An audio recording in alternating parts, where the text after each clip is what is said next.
Welcome back to the last power rankings of the year 2023. My name is Ben Friedman, and today we are doing one of the biggest categories. It is Best Actor, which is just crazy competitive this year. To be honest, all the acting races are just insanity right now, and that's why I'm so excited to talk about this one because this one has so many great performances, and there's so many that you could go with. And I actually think there is a really solid consistency. If everyone kind of agrees, four names seem to be in the race, so that fifth spot, but there's this new entry in there. Could this person get it? Could this person fall out? So let's just start with it. Today I only have 15 names, and I only have 15 names because I think there's a lot of great male performances this year. I just don't think a lot of them are in consideration. So I at least put up 15 that I truly do believe at some point people are like, you know what? They could get nominated this year if this film works out for them. So we have five categories going from bottom to top. We have the Academy Could Never. This is a new category. This explains films that the Academy should go for, but for whatever reason, they're just not cool enough to go for a film like this. We also have other films like Fan Fervor Can Get You So Far, a classic category. We have the Oscars protege, which are just people who are just, the great children of the Academy. These are the old masters, if you will. And they're just, whenever they're in a movie that has this type of reception and is of this type of story, they're at least in the conversation. The next one, and I still don't have a great name for this. I call it the contenders. I also am floating around the idea of the play-ins, which, if you know the NBA, you know this is the group that aren't quite in the playoffs, but they are all vying for that final spot. So that's where I kind of put it. I have three names in here. And then we have the final one, my favorite one, the Tux Fitted. These are the people who already have their tuxes ready to go. There's four names on here. And that's a really interesting difference between the other ones where I feel like we've had two to three solid and then last two spots open. This one, I think we have four names that are solidified. So let's start with my number 15 in the category the Academy Could Never. I have three names in here, and the first one is going to be Nicolas Cage in Dream Scenario, which, if you've watched my channel, you know I am big on this movie. I really like this movie, and I really like what Nicolas Cage was doing. It just didn't get the push that other ones have. I believe some people kind of saw this as a knockoff Andy Kaufman type movie, which I understand the similarities. I didn't believe it to be that. And I Charlie Kaufman, not Andy Kaufman, not Andy Kaufman comedian, Charlie Kaufman knockoff. I didn't believe it to be so, and I thought it actually had a lot of really interesting things to say. It was too surrealist comedic, I think, for the Academy's sensibilities. Coming at number 14, a movie that is hyper specific and a performance that is hyper specific, that really its heartbeat never raises above a certain level. And I think that hurt the performance of this movie within the Academy's eyes, even though I think this performance is masterful. It is Michael Fassbender for The Killer. David Fincher's The Killer, coming at number 14, a movie that the Academy just never seemed to go into. I think it was just too heavily based in genre. It was too much of a kind of classic hitman movie gone wrong. I don't know why it really didn't bite, because this has some wonderful, not only production design, but just incredible performance at the center of it. I think Fassbender is hilarious in this movie. Just an all-time comedic great performance from him. His best performance comedically this year, which is saying a lot about another movie that he was in this year, even though I like that movie. But Michael Fassbender at 14 for the Academy Could Never. And the last one, which is a movie I did not like, but I cannot deny the performance of it. And it's such a brave performance because of what the actor is willing to do and how he puts himself out there and how he is just able to weirdly utilize his weirdness in it in a wonderful way. That's why, coming in at number 13, I have Joaquin Phoenix, who will be on this list twice. I should just say his name is on this list twice.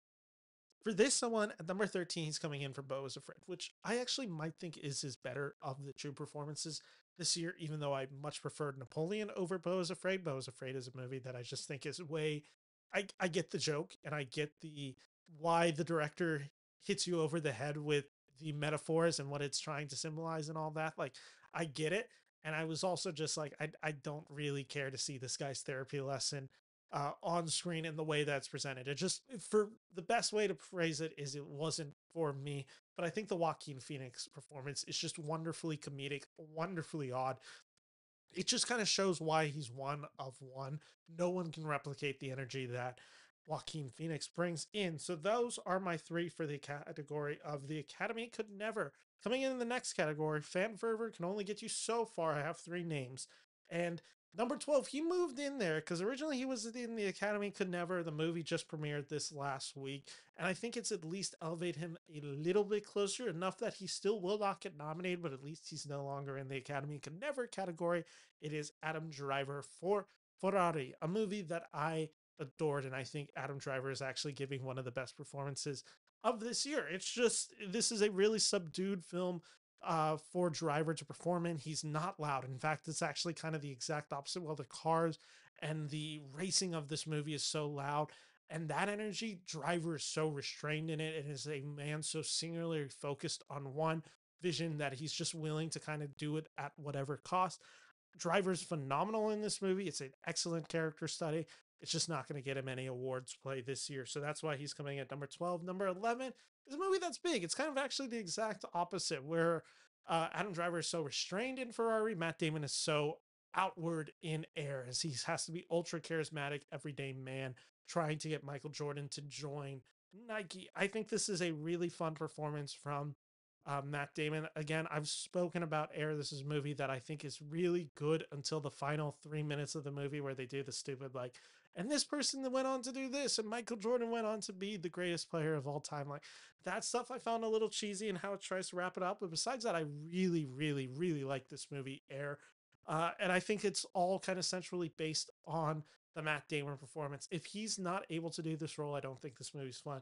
That's why it's coming in at number 11, and fan fervor can only get you so far. Coming in at number 10, and I think he got the streaming bump, which is a movie that I'm pretty mixed on overall, but I can't deny what this performer did. And when you speak of like Brave, or just, this actor was willing to put himself out there in a bizarre way. Just, this is a really auteurish, amateurish, everything you could kind of verb you could throw at a movie. This movie is both, he's both funny in this movie, he's extremely complicated, his character has no character, and that's largely due to Emerald Fennell's writing, but yet he makes the most of it. He's a sociopath, he's a normal guy, he's a just a nerd.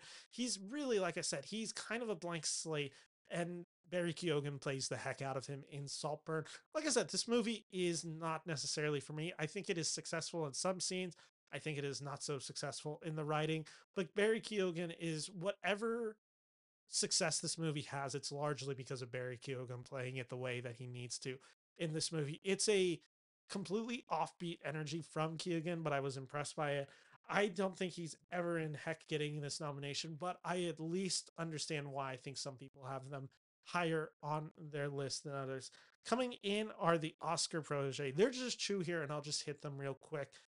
Because one of them I haven't even seen. Coming in at number 9 is Joaquin Phoenix, Napoleon, which is a performance that I liked out of Joaquin Phoenix for a movie that I liked. I just didn't think it got to greatness ever. Uh, Even though I think Joaquin is wonderfully funny in this movie, he has some of the best line delivery in Napoleon this year. Just the script didn't get there. It goes way too standard of a biopic for me, where it's just, we're trying to go cradle to grave with this movie, and that element didn't work for me, and we're going way too fast. The other one is Anthony Hopkins for Freud's Last Session, which I can't speak of anymore, but it's Anthony Hopkins, and he won for a film like The Father a few years ago. He's obviously an Academy darling. He has just a chance whenever he's nominated. I haven't seen this film, nor do I know when I'll see this film, because there's been no announcement of when I'll be able to see this film. That's why it's coming in at number 8, because I can't speak on it. I have two categories last: Tux Fix and The Plan. So let's actually just go for a second. I'm going to do this thing again, where I'm just going to mention the 4 names who I see are locked in. And in no particular order, I have Bradley Cooper, Paul Giamatti, Cillian Murphy, Jeffrey Wright. And those movies for Oppenheimer, Holdovers, Maestro, American Fiction. Those are the 4 actors that I believe will be in Best Actor no matter what, which leaves one spot open. And I have 3 names. And I'll just read these 3 names off real quick. I have Leonardo DiCaprio for Killers of the Flower Moon. I have Coleman Domingo for Rusted. And I have Zac Efron for The Iron Claw. And here's how I think the race is going. I do not see any future in which Coleman Domingo gets in. I think if Coleman Domingo is getting an Oscar nomination this year, it will be for The Color Purple, a movie that was far better received, and he'll get in Best Supporting Actor. I have Coleman Domingo at 6, and that's solely because I think he's about to be jumped. And I think he's about to be jumped because I think this fifth spot is going to go to either Leonardo DiCaprio for Killers of the Flower Moon or Zac Efron for The Iron Claw. Zac Efron is my number 7 right now. This movie just came out. It's doing great with critics and audiences. It's actually a really high cinema score. I believe an A minus for A24, which an A minus for A24 is like an A plus for any other movie. This is a really good score for the Iron Claw, indicating that audiences are kind of going over the moon for this. It is kind of the feel sad movie of this winter holiday, but people are really responding to it, and they're responding to the transformation of Zac Efron. And I've said it, Zac Efron is incredible in the Iron Claw, and I really do think it is between DiCaprio and Efron for this fifth and final slot. And at this moment, I still have Leo in at the number 5. However, I've also spoken about the fact that, and again, I really like Killers of the Flower Moon. I think it is a really extraordinary film.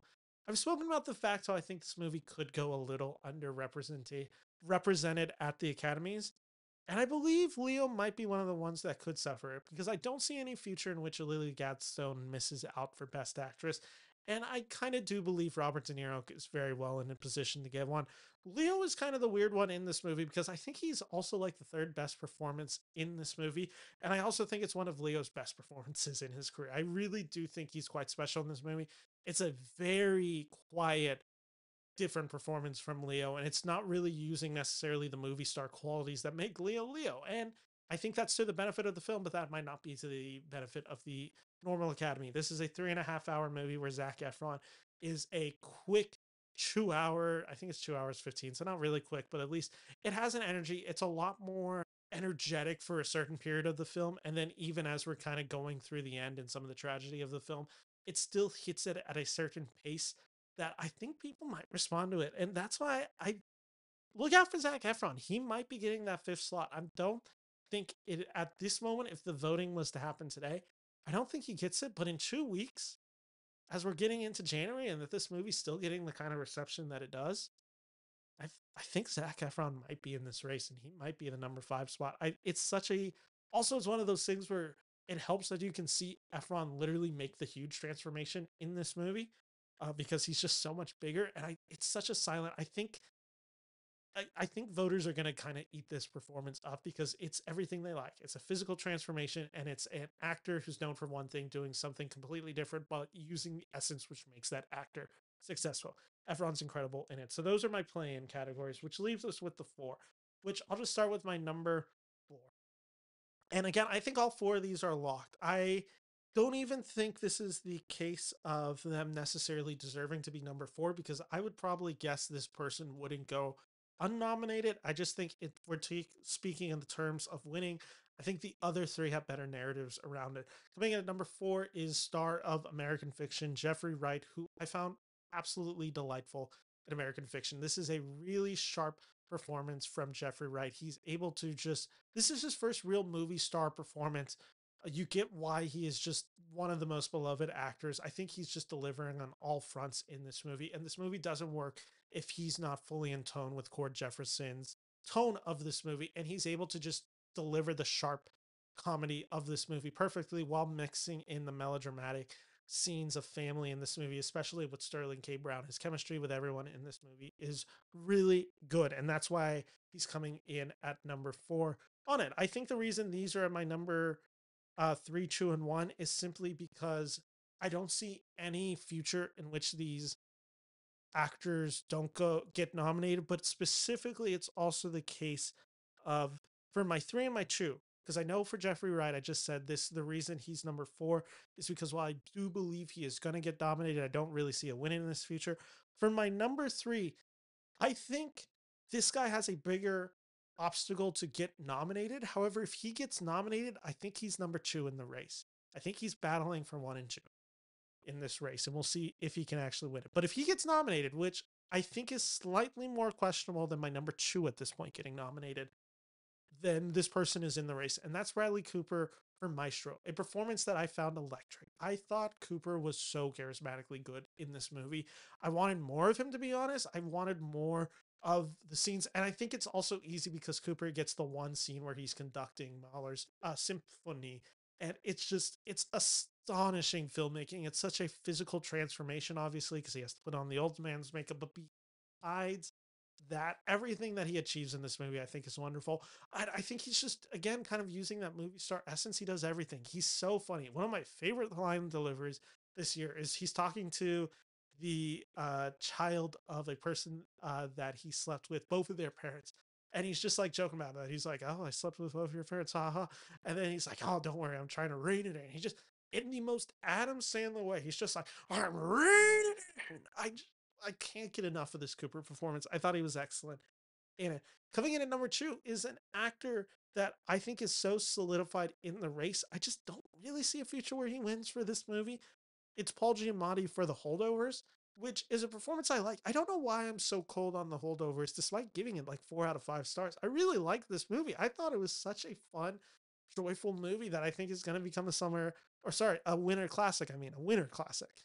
And yet I don't know why I'm not buying this belief that he should win Best Actor. I think he's really good.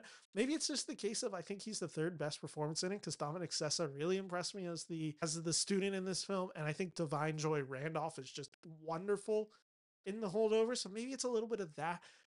Maybe it's just like I don't know. I liked what he did with this performance, and I also just like I don't know. There's something missing with this film that left me like really enjoying it, but it didn't get me to just overwhelmingly devour love this movie. And that's why I'm maybe having some hesitancy with getting Giamatti the number one spot. Also, maybe it's because the case of my number one is maybe I think the best performance that I've seen in a film in a long time, like just straight up ever. Uh, and I say ever, and I'm like, oh, did I actually just say ever? Is that actually what I want to put out in the Ethernet right now? I actually think I do. I think this is one of the best performances on film, like just captured on film. And it's Cillian Murphy for Oppenheimer. This is such, this performance is wonderful. And I think the first time I came out of the movie, I was like so noticing of all the character actors, whether it's Robert Downey Jr. appearing, whether it's Matt Damon, whether it's Dane DeHaan, whether it's Alden Ehrenreich, whether it's Casey Affleck, whether it's Gary Oldman, whether it's just Josh Hartnett, all these guys coming in and they're so good in Oppenheimer. And yet at the center of it is Cillian Murphy, who's holding this movie together with such grace and intensity and just such fascination. He tells a different movie with his eyes, and it's such a window into his soul with this performance. He just is able to achieve so much of the emotion of it, and I think it's a terrifying performance. One of the best scenes of a movie this year is when he's giving the speech after the bomb is dropped, and he just has this horror flash of everyone dying, and he has this scene, and it's now famous because that's Christopher Nolan's daughter, and like that says a lot, obviously, about how Nolan feels about this film, but it's just all such in great effect. And I think Killian is the perfect leading man for Christopher Nolan vehicle. That's why he's at number one at this moment. And that's my category. So Tux Fitted for sure will be Cillian Murphy, Paul Giamatti, Bradley Cooper, Jeffrey Wright. I would almost guarantee that they're all getting nominations this year. Playing right now, I have Leo getting the fifth spot, but with Zac Efron creeping behind, but Coleman Domingo is still there. The Oscar protege, I have Anthony Hopkins for Freud's Last Session and Joaquin Phoenix for Napoleon. Fan fervor can only get you so far. I have Barry Keoghan, Matt Damon, and Adam Driver. And then the Academy could never. I have Joaquin Phoenix for Beau is Afraid, Michael Fassbender for The Killer, and coming in at number 15, Nicolas Cage for Dream Scenario. So thank you all for watching this video, and I'll be back tomorrow, I believe. I'll be doing my review of The Zone of Interest if everything goes well. And then Sunday, New Year's, I am doing, or I guess Sunday is actually New Year's Eve. Whatever day December 31st is, whatever that day is, I am doing the worst of 2023. And if you like this video, do me a favor, as I always, subscribe to my channel. It really helps. It really does help.